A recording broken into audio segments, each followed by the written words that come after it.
Okay, well, how are we going?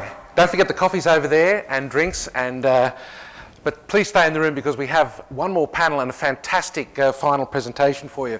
Very critical you stay for that. It's very interesting.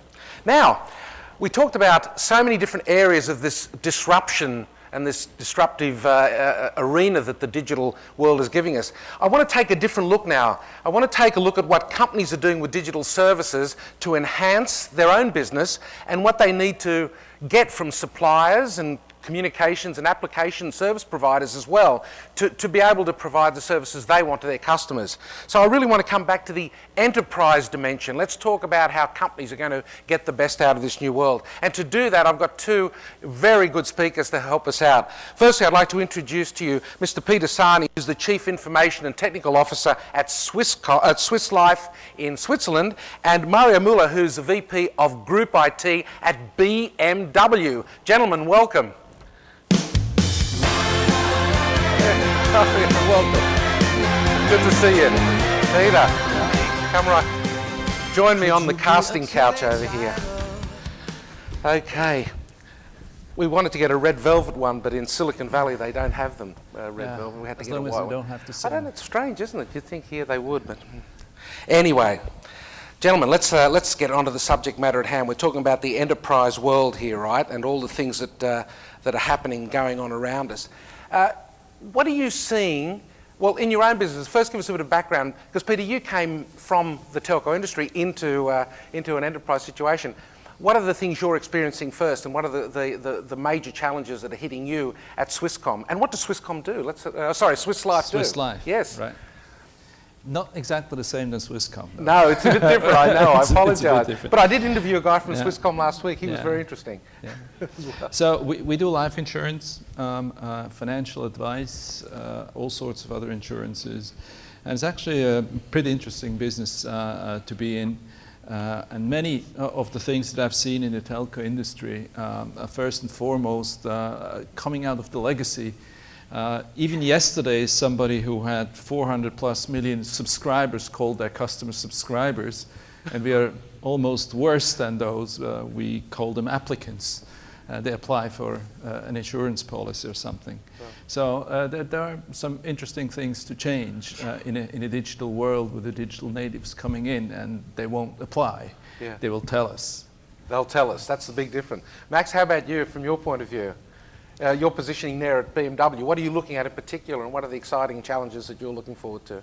So let me start with a question to the audience. Who is driving a BMW, a Mini, or a Rolls-Royce? Please raise your hands. You don't have to answer that. We should do a better job here, I see. Only a few of them. Oh, okay, great. So I'm looking to the IT infrastructure, the BMW Group worldwide, and that's heavily connected to the cars right now and nowadays.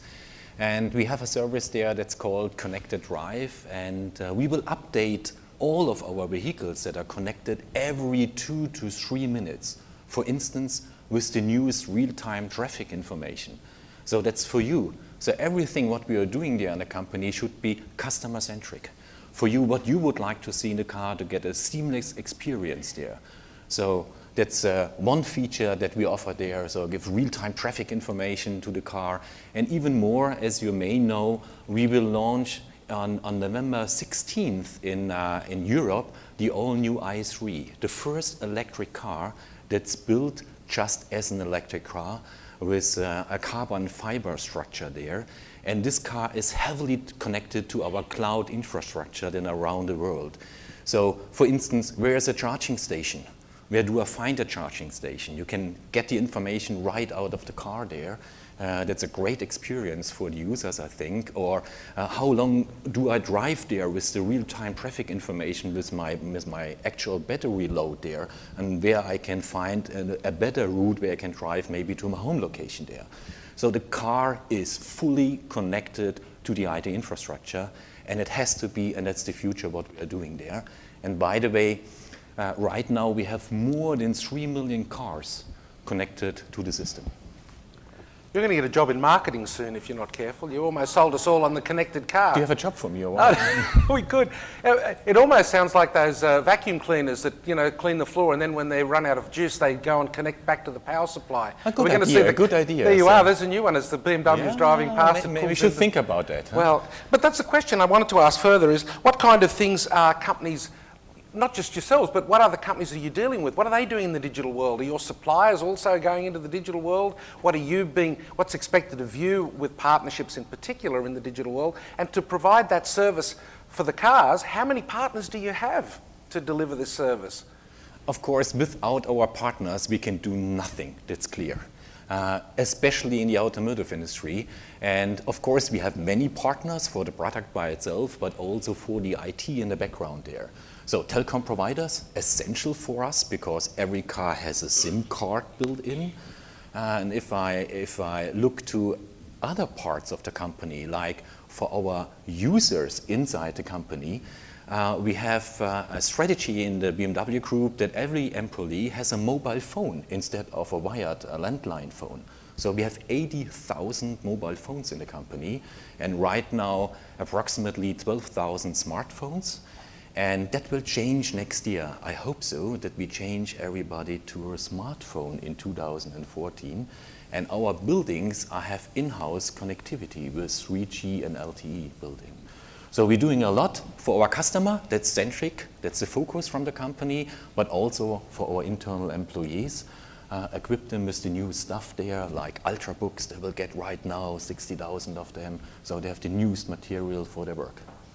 There'll be a few telco companies watching you leave and grab onto you for that account. They'll be interested to talk to you about that. We have soon a new tender about it. Oh, that's handy. We'll have to know that. If Peter, in the insurance side of things, how's the digital world changing the insurance business, and what are you particularly focused on at the moment? Well, actually, it's changing a lot. The digital world is getting us and our customers much closer together. There's also some regulatory stuff changing around that, so that in certain parts of the B2B business, we weren't allowed to go directly to the end customer. That's changing now. So we're reaching out with all sorts of tools, you know, the traditional portal thing, but obviously very secure because the complete financial record, not just like a lit bank account here, the complete financial record of all your earnings is in a pension fund. Yes. Otherwise you can't calculate it. Your health data is combined with that. So it has to be quite secure. Confidentiality and all these are a highly important thing. Secondly, we have a big sales force. Actually, we are sitting not like many other businesses in an office and the customers are coming to them. We are going to our customers, to their homes. Right. We are sitting there and we equip our sales force with tablets, with an iPad. We just won an award as the most innovative insurance company around that. So we have all the sales material on that, little avatars, movies showing things. We have secure connection back so that our offer machines are connected to that. And we can even sign there a contract with electronic signature on that pad, taking a picture of this and going back into the system. So all of these things, and obviously our products are digital products, so we can sell them over the internet, we can sell them person to person, so it's quite an exciting journey. It's quite a revolution. What other under-the-waterline stuff are you doing with the connected car? What can we expect in the future with that? At the moment you talked about the initial goals, but some of us are frightened that we're going to be watched by Big Brother all the time we're driving the car. Is that the intention in the end, do you think? No, absolutely. It's not the intention in the end, of course not. What you can expect in our cars is we will implement soon a store in the car. So you will be then able to get some products like real-time traffic information only for 14 days when I'm driving on vacation or so. Yeah. Order it in the car, you can order it on the smartphone, or even you can order it at your PC at home, and it will be instantly available to you during your trip. That's what you can expect pretty soon. All our data are anonymous, so nothing can be collected and nothing is to the driver by itself, of course, and that will stay the same. Very careful how you word that here. At the moment, it's a bit. Your chancellor was. Doesn't matter. That's another story. Okay. The real question was, You have to ask the other one. So he's located here in the US. That's right. What he's doing. I'm not even going there. All right, Peter. What's the other question you think we should ask of Mario? when can we buy an uncongested road? That would be an interesting concept. I think we have a little bit of a solution, not an uncongested road, but on the other hand, with the all new electric cars that we will have on the market soon, there will be no congestion charge. Of course, it's an electric car. There's no emission there. And even we follow this no emission strategy in our IT too. So approximately 12 months ago, we used a data center located in Iceland. And it's a green data center, and it's zero CO2 carbon dioxide emission there. And we do all our crash simulations there, send the data over to Iceland, crunch the numbers, and deliver the results back. That's also what we deliver to the customer, not just only in the cars, also in our IT. So sustainability is a big factor in an automotive company. What does it mean to your business, or what impacts is it having on the role of the CIO and other key executives at the moment in your organisations, this move to digital service and you know, we're not just talking about the connected car, even your whole IT structure is being, as you mentioned, going to the cloud. I'm sure you've got massive IT infrastructure within an insurance company. How is that being done? And roles, how's the CIO coping at the moment with the role of moving things to this new digital world? Is it causing them nightmares, or are they doing it quite well? Well, it depends whether it's a real CIO or just a pretend one. A pretend one. I think this is something that you can see over the last decade or so. In my eyes, the real CIOs, they get closer to business. They're business people, and they know how to apply technology to solve business problems and how to position the business better, how to transform the business. I've been tasked by my company to transform the whole company in a digital company. Right. I'll do that kind of mentoring my colleagues at the C-level. That's a lot to do with technology and the possibilities of technology, but the real changes are the changing the behaviors of the sales force, the changing understanding, the changing of the behaviors of the customers, changing the way people act, the way people use, changing the processes. Yeah. So these are the much more tricky things, I think, than the pure technology piece of it. Are you working with one major supplier, or are you partnering with a lot of different suppliers to provide all those digital services? What was your attack? Because earlier we heard about the two models. One is to go with a vertical, supplier for everything, and the other is to buy best of breed and get it all together. What have you opted for? Well, somewhere in the middle, I think. That's a safe ground, isn't it? Yeah, it's very Swiss, that is. It's very Swiss. I think we've went from a kind of very integrated monolithic structure a few years back into something that is a little bit too fragmented these days. We have over 100 suppliers, and that's just too much. Yeah. And we are going to change that with kind of moving some of them from a supplier status into a more partner status, who take off our back end and supply it for us in a consistent way, so that we can focus on where the money is made, and the money is made at the front with the customer. Right. And Mario, you're obviously operating in multiple countries around the world. Are you extending the features of what you're talking about at headquarters all the way out to the provinces and the countries and the connected car model, for example, and also the IT? You only have one data center in Iceland, or are you looking at multiplying it in other parts of the world? Let me start with our suppliers. Yeah. 5 years ago, we had more than 100 suppliers in the operations there, in the IT operations, and right now we do have 7. Wow. And it's a great model there, we love it, and they work for us around the globe. That's the major important topic. So we are concentrated on 7 suppliers, and we have more than one data center in Iceland, of course. We have right now 9 data centers. I think that's 9 too much, but it's another question. We are going more and more into the cloud, what it ever means for us. We have a clear topics that we would like to reach for going into the cloud. So one of them, we have to get zero downtime in our internal operations for the plant. Is that possible? I think it is. What does it mean? So it's not a question of incidents that we have in our company in the IT. So it's more a question of the planned incident. No, Mario is crazy. He's talking about planned incidents. Who is planning an incident? Does anybody know what a planned incident means? No. A change. So our plant's running at 120% capacity right now. If you would like to get a downtime from them, they will tell you, oh yeah, that's fine, it maybe will be the 24th of December, the 25th, or maybe next year. So it's very hard to get all the negotiations done with all of the people there. You need the changes to do, and you can argue within the company for days, weeks, and months. It won't change. And we are happy about the situation that our plant's running at 120% capacity.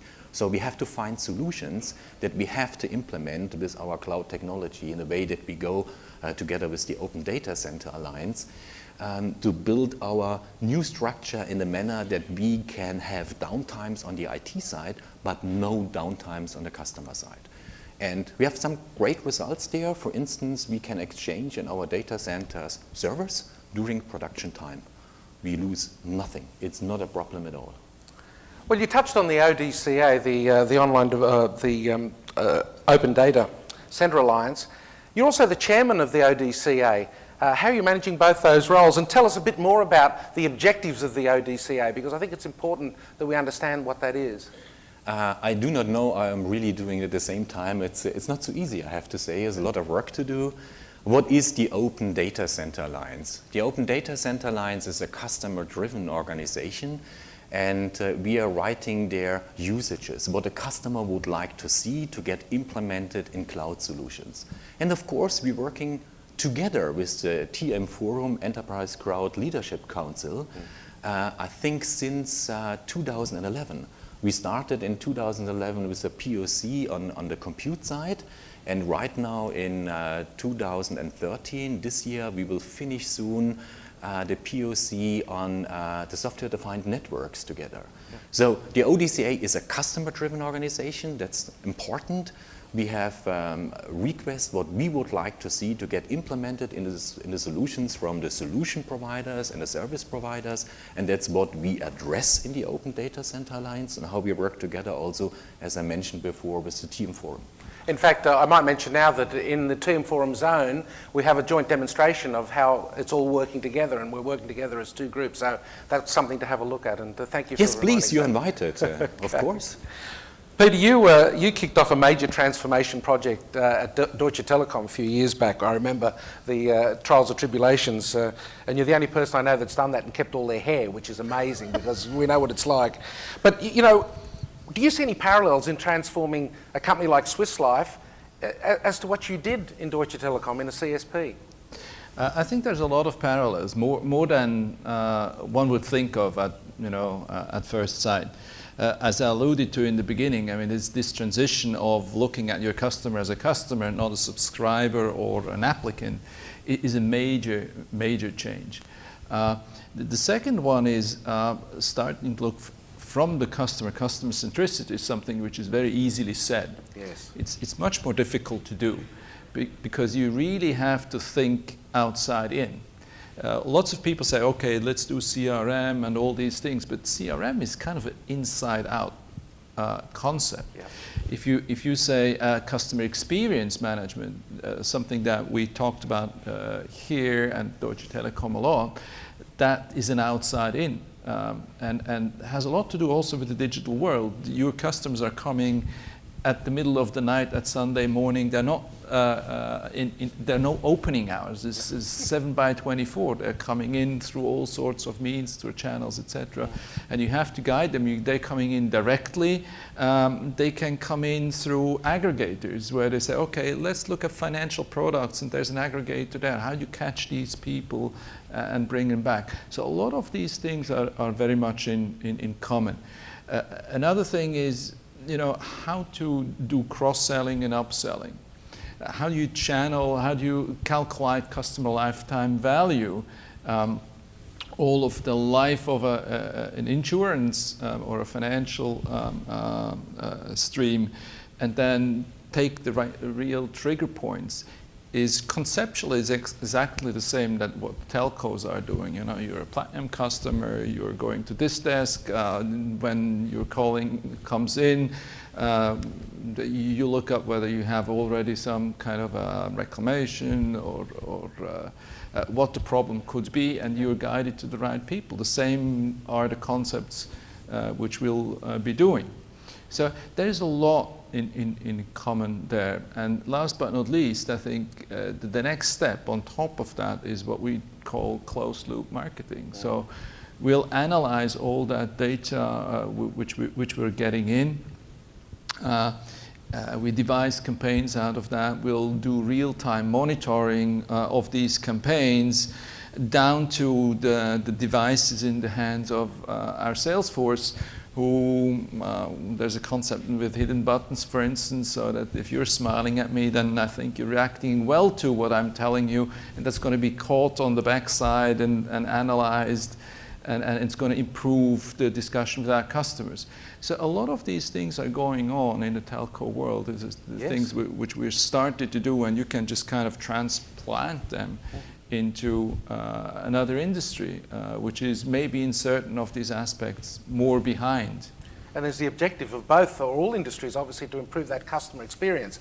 In the case of BMW, Mario, you know, what are you monitoring, and how will you be able to help customers by having their car connected? Secondly, and improve their customer experience. And thirdly, are you coming up against privacy issues with these things? Can people actually switch off their connected car? Of course, if they wouldn't like to get connected, they can switch off. But again, we do not know which customer it is in the background, so it's fully anonymous data that we send from one to the other. Just the car is identified, but nothing more. Right. But there are great features built in that will help you to get more secure. Think about the example that you heard this morning about Google with the accident there and all the things that happened. And in the BMW, you can connect your email system there. And that will read your email, and you can speech and will get it into the text and send it out.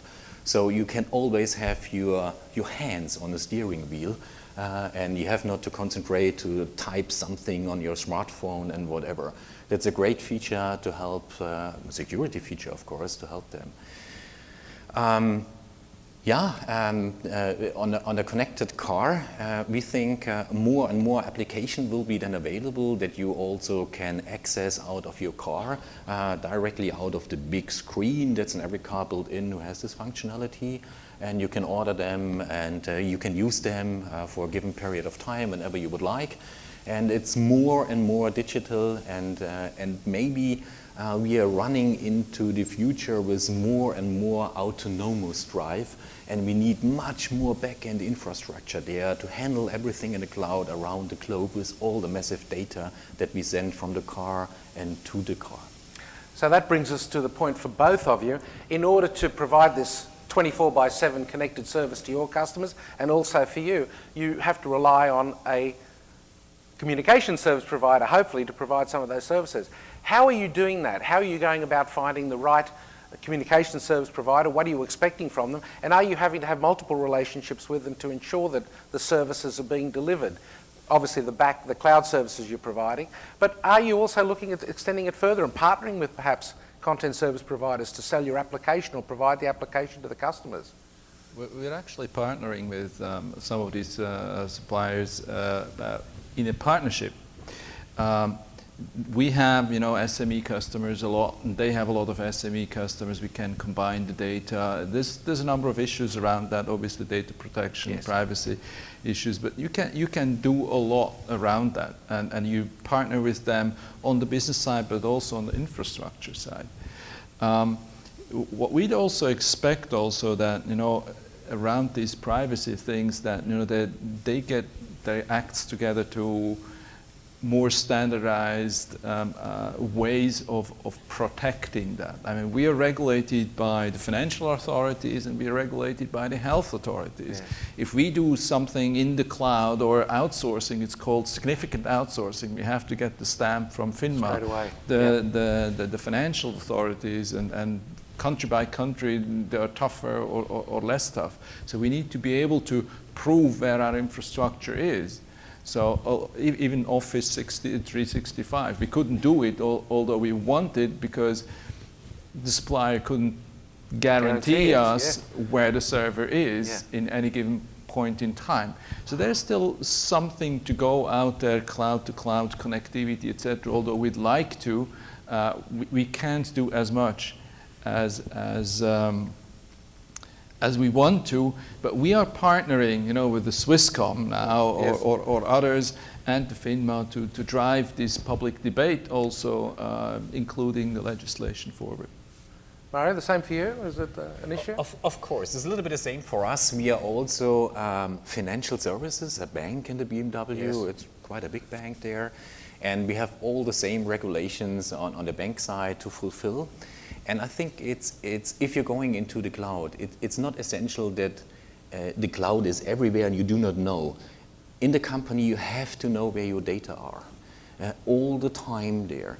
And you can get a lot of these processes implemented in the first step in your own infrastructure, in your own data center, to use the technology there for getting better, getting the zero downtime I spoke before, or getting more elasticity there on the application side. And that's what we are doing right now based on these usages from the Open Data Center Alliance to implement it inside. And the next step will be then we are going then in a hybrid mode to get some of the data outside, but at least in a real environment that we know 100% what's going on there. We need the service level agreements there. We have to have it. We have 7x24. Peter, it's the same with you. You can't get the same problems that may some other companies had in the past, so that the service is not available. It's essential for us for being always up.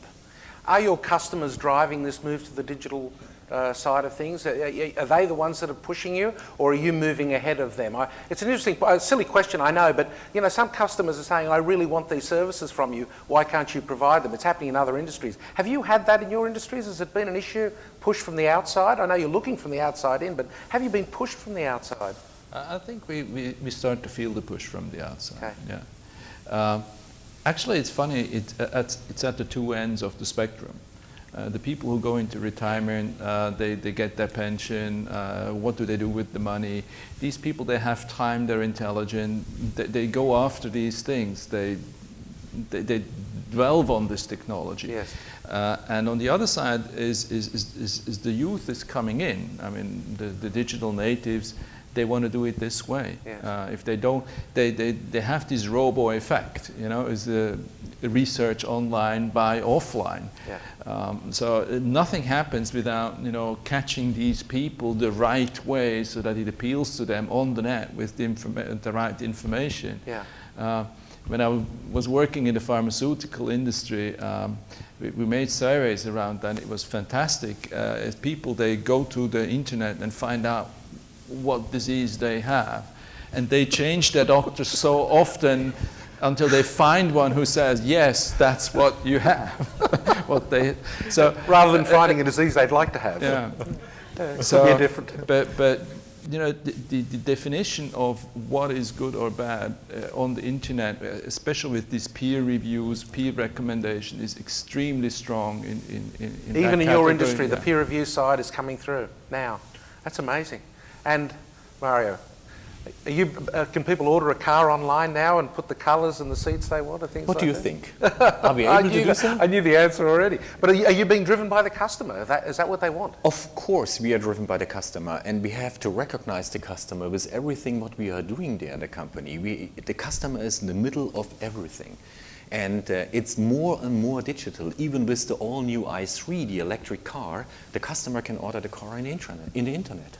Yeah. He can order it also at home if he would like, so a little bit the same concept that you have there, or also on the dealer side. So that's changing there. The customer would like to see that, and the customer would like to have more digital information all the time available and fully integrated and seamless integrated in his own life. If it starts with the music that's streaming into the car, or the same music at home, the videos for the kids in the back seat. Yeah. So all the functionality that you can think of, the people request also in the cars, and that's what we are doing there, and it works good. Well, we mix that with Google's driverless car. We can all be entertained all the way through the process. It'll be interesting. Good idea, huh? Good idea. And if it doesn't work, take an insurance. Gentlemen, on that note, and that little bit of a selling point at the end, thank you very much for being with me. Thank you so much. Thanks, Peter. Thanks, Mario. Thank you very much. Thank you. And if you'd like to order a BMW, Mario has will help you out. He's got it on his application on his phone. Well, thank you for being still here. We've got really something very special now. In our event in Nice, we asked a